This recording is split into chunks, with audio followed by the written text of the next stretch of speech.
Welcome to the HCI family of podcasts. We're your source for personal, professional, and organizational growth and development.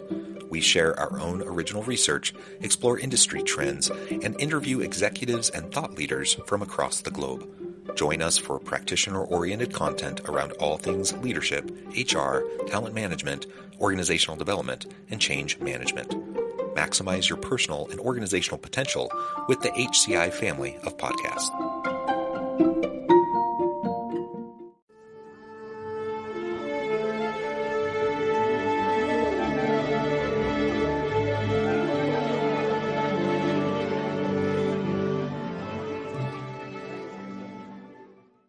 Melanie Bell, welcome to the conversation today. Thank you so much for having me, John. It is a pleasure to be with you. You're joining us from the Houston area. I'm south of Salt Lake City in Utah.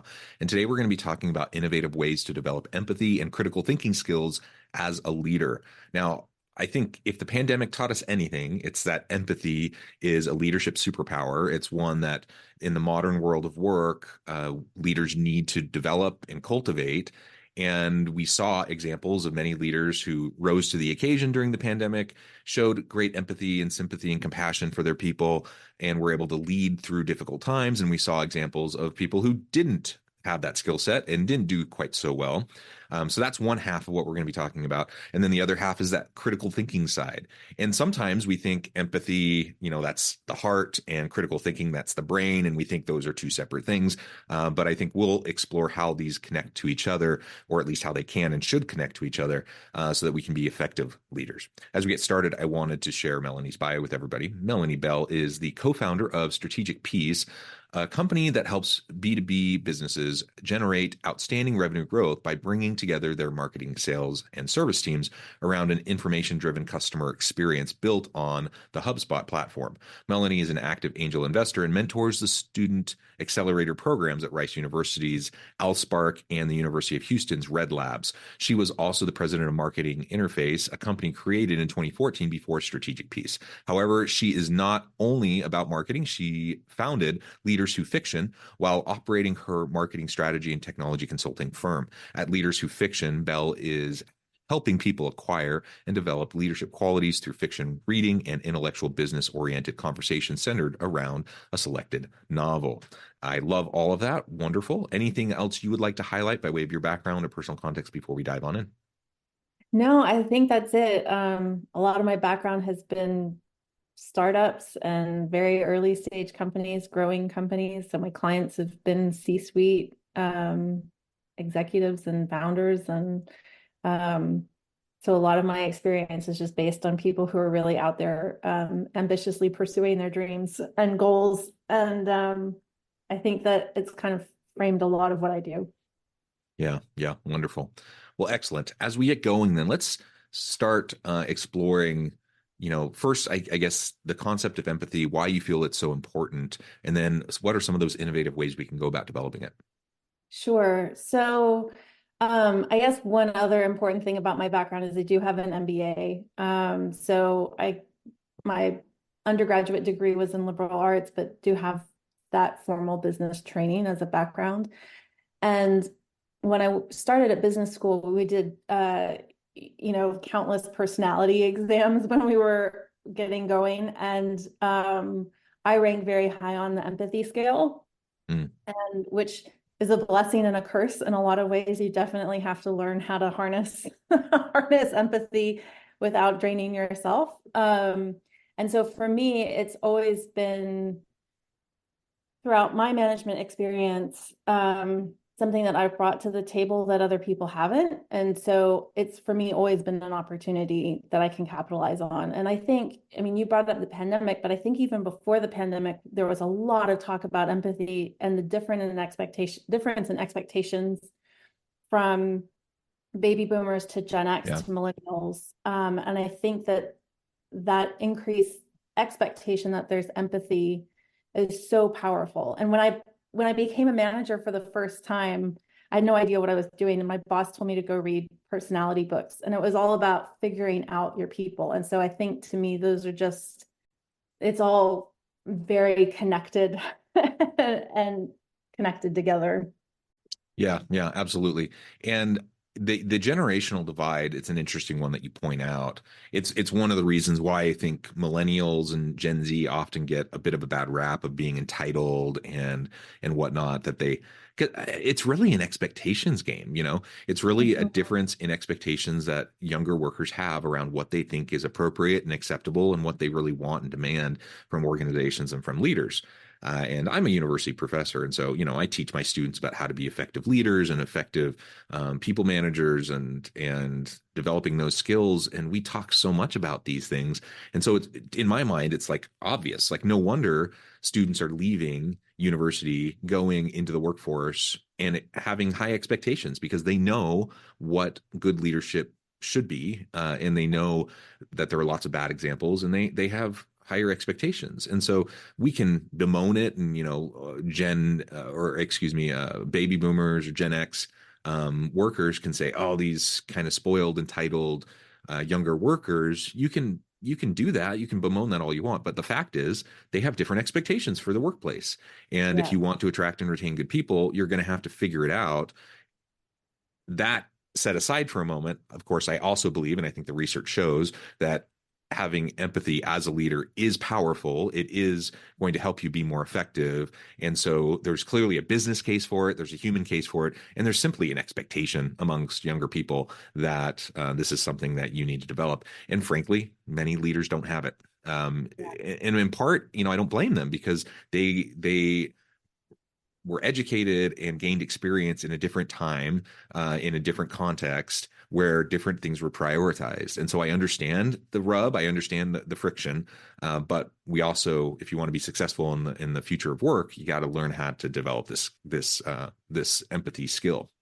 Yeah, yeah, absolutely. I feel like I was really lucky as I was starting my career. I mean, like I'm technically a millennial and everybody loves to hate on millennials so much. And I've had former bosses who really chastise millennials.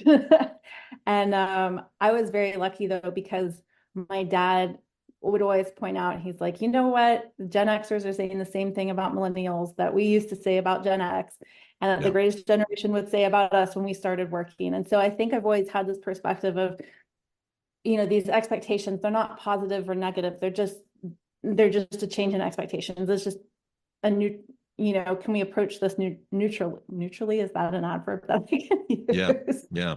Um, and so it's just, but it is, like you said, at the end of the day, it is just the expectation that people have now in the workplace. Yeah, yeah. So, what are some of those ways we can go about developing empathy, and how does this connect back to some of your work, with leaders who fiction? Yeah. So I think it's really, if we're purposeful and intentional about like, I want to go develop empathy skills, a lot of it is just practicing interacting with people. So there are a few ways that I see that people can go about doing that. Well, one of which is, well, are we networking? Are we volunteering? Are we getting out into the community? Are we part of communities? I think that just that practicing the human interaction is going to be a really powerful Hmm. way that we can develop empathy. But to me, the way that this connects into Leaders Who Fiction is that reading really increases our empathy. I mean, we're just by picking up a book, you're interacting with so many different characters with different motivations, with different points of view. And from a neuroscience perspective, when we're reading, our brains actually shift into simulation mode.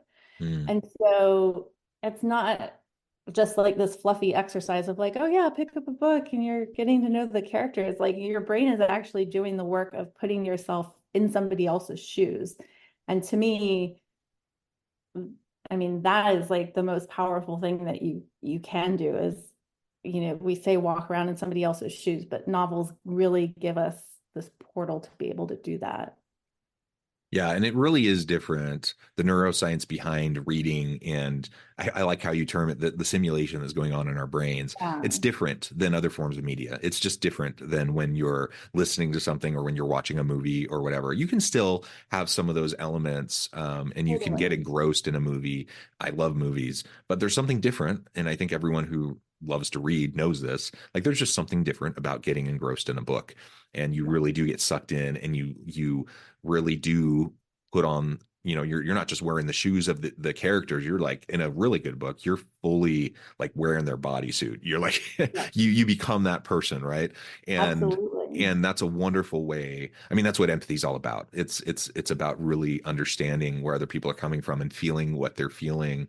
Now you said earlier, that it's a blessing and a curse. Mhm. It's such a necessary skill set to have, but empathy can also lead to burnout because there are so many challenging things that we face in the workplace. And when we have a team of people that all have their own unique challenges, having empathy is wonderful.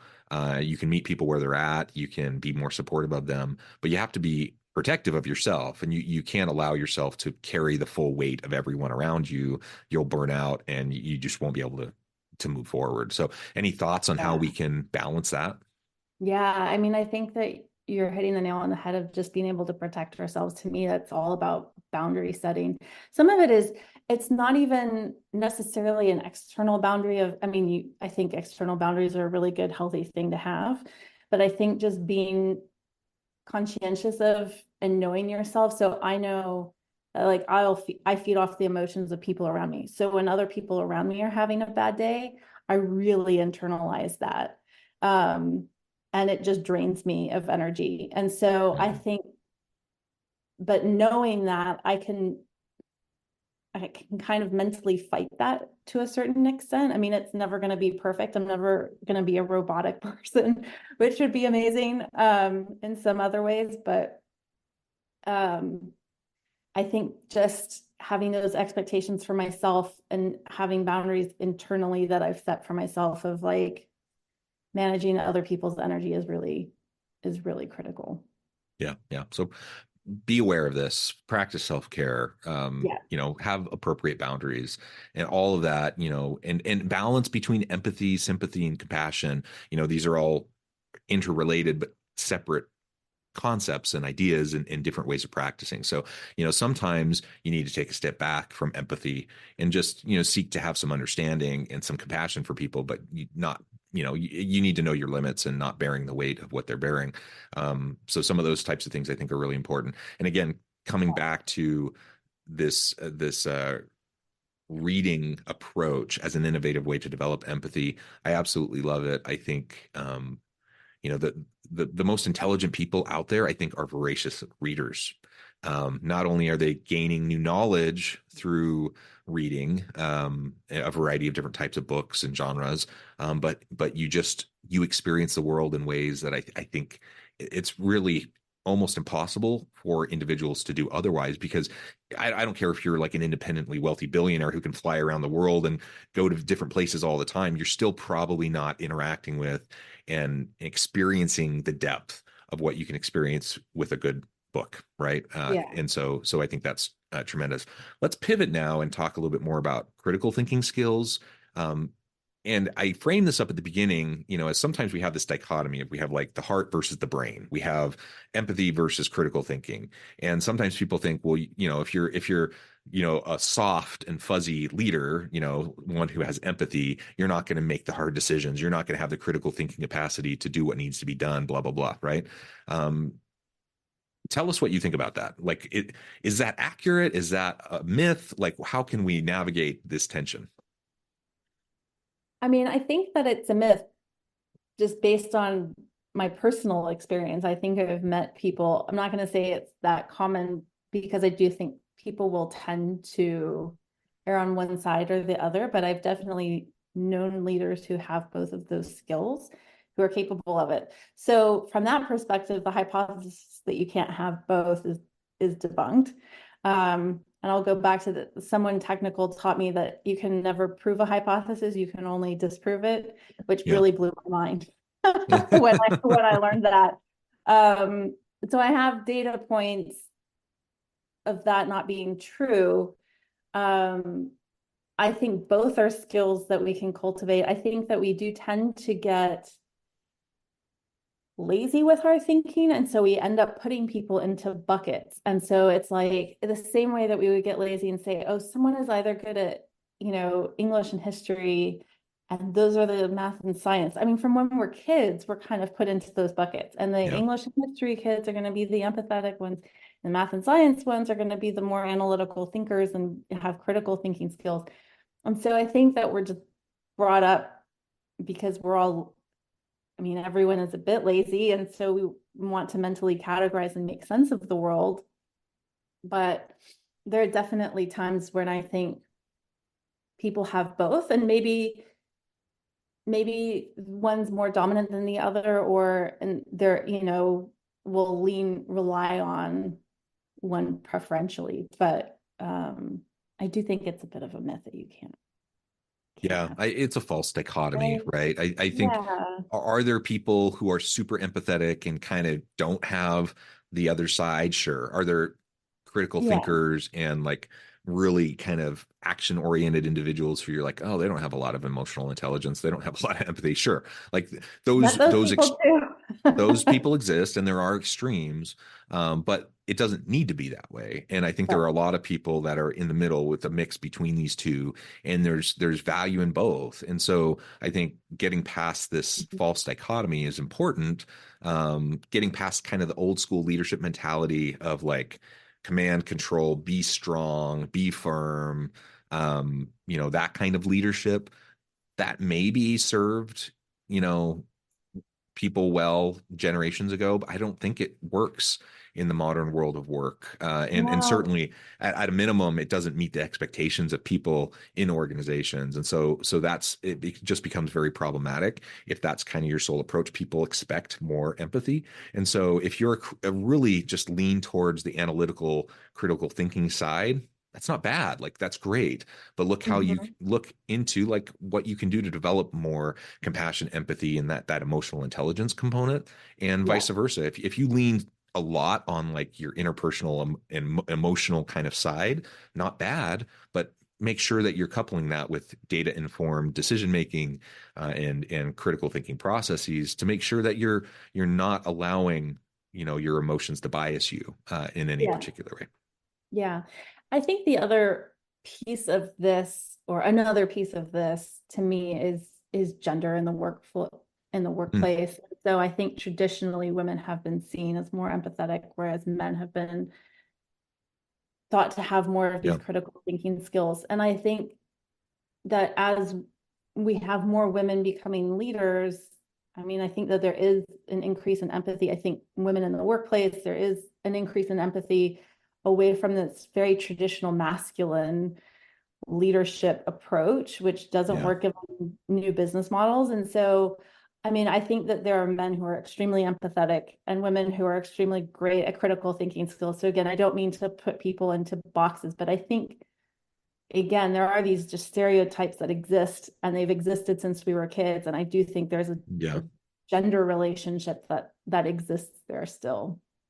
Yeah, and the mingling of the workforce and the labor force participation rate of women, and women emerging into more leadership and executive roles over the recent decades, all of this has contributed to breaking down those stereotypes. So Yeah.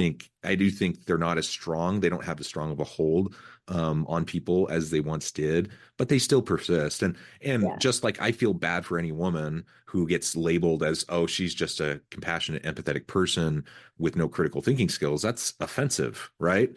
Mhm. It's equally as offensive to me as a man. Like I don't want people to say, oh, he's an analytical thinker, he's a critical thinker, but he doesn't have empathy. I'm like, I think I'm a pretty empathetic person. So I mean, these Right. these are these are false stereotypes that don't need to apply. Like, and if we you've mentioned several times, like as humans we're a bit lazy. It's how our brains work. Like psychologically we lump Totally. people into buckets. We put Yeah. people and categorize people because it makes for quicker decision making, and we just have to recognize that that's what we do as Yeah. human animals. And we do have the power though to disrupt that. We can recognize that that's happening for us and make a decision that we're going to step back and actually understand things with more nuance instead of just categorizing people and throwing people into buckets, and recognizing that absolutely, there are male leaders that are incredibly empathetic and Yeah. analytical. There are women who are incredibly analytical and amazing critical thinkers and empathetic. And it's not a gender thing. Like it doesn't need to be a Right. gender thing at all. It's just a matter of like, how do you show up in the workplace? How do you show up in relationships? How do you show up with the people around you? Yeah. Yeah, exactly. Wonderful. Any other thoughts then on the critical thinking side around the reading fiction and leadership component? We've already talked about it in relation to empathy, and I suspect it'll be largely the same for critical thinking. But thoughts on that? Yeah, I mean, I think there are a couple of different ways that we read, and as we're reading, especially this is one of the reasons why I like the, I mean, for lack of a better word, kind of a book club format where you are talking to people because you are reading with a purpose. And so I think that there's still the opportunity there to develop critical thinking skills where you are approaching the text in a more analytical way. And I don't necessarily mean like analytical in the way that we all had Right. high school English, Right. which I was miserable at and hated. But just in terms of, I think, who has power in what's seen, what are the stakes that all of these people have if if they fail at their mission or that kind of stuff. And so I do think that there are ways to keep developing that again with intention. And I think conscientiousness in how we approach what we're doing. Yeah. Yeah, absolutely. All right. Well, last question before we start to wrap things up for today. What do you think people can do to become better leaders while not sacrificing what they love to do? So I think a lot of times people get promoted into leadership roles because they were great at their previous job. You know, they're a great marketer, they're a great coder, they're a great XYZ, whatever, because they were really good at that. Now they've been promoted to lead a team of those people. And Mhm. throughout your career, you might get promoted multiple times. You rise the rungs of the corporate ladder, or you leave the organization, start your own business, etc. People find themselves moving into leadership roles, and leadership is it's a fundamentally different thing than being a functional expert in whatever you do. And oftentimes those are the things that people love to do because they're good at them. They find meaning in them. They like doing, what they're good at and creating and innovating, etc. Um, Thoughts on how we can balance this move into leadership while in the necessary transition that requires of our roles and how we interact with people, while not sacrificing what we love to do, what we're really good at. Yeah, I think, and this is speaking from personal experience where the first time I became a manager did not, like, it was a rough transition. It Mm, was like, I've heard from a lot of people, they're like, that's normal. And I'm like, it didn't feel normal at the time. It felt very isolating, very challenging. I was at a small company, so it's not like, okay, now we're gonna have some management training program or that kind right. of thing. It's all very informal. Um, and so I think it's having communities outside of the workplace, um, having friends outside of the workplace that time, that energy, those activities are sacred. So whether that's pickleball, whether that's a running group, whether that's a book club, whether that's you get together and knit with other people. I think just having those relationships are really important. I was at a conference on Friday and someone was talking about how they approach their career with a portfolio mentality. Because Mm, they said, when we invest into a portfolio of companies.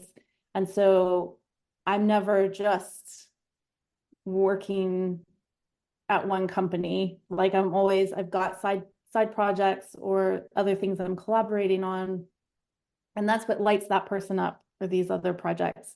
And so I think just making sure that we all want to be dedicated to our work and do a great job. We'll say we all do and make that assumption. I think we all do. But making sure that we've got stuff that's going on outside of work and that time is protected.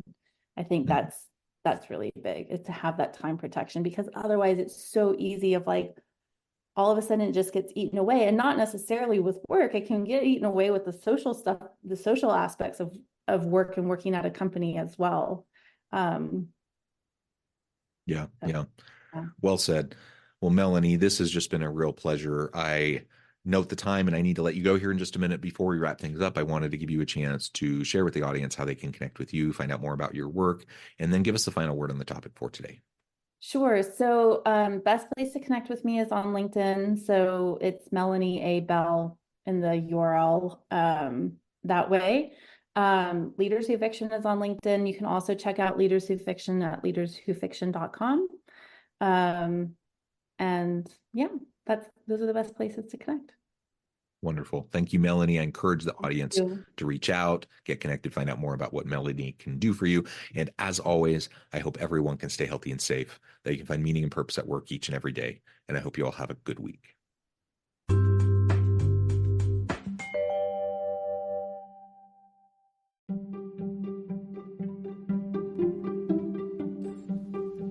Thanks for joining us for this episode of the podcast. We hope you stay healthy and safe, and please join us again soon.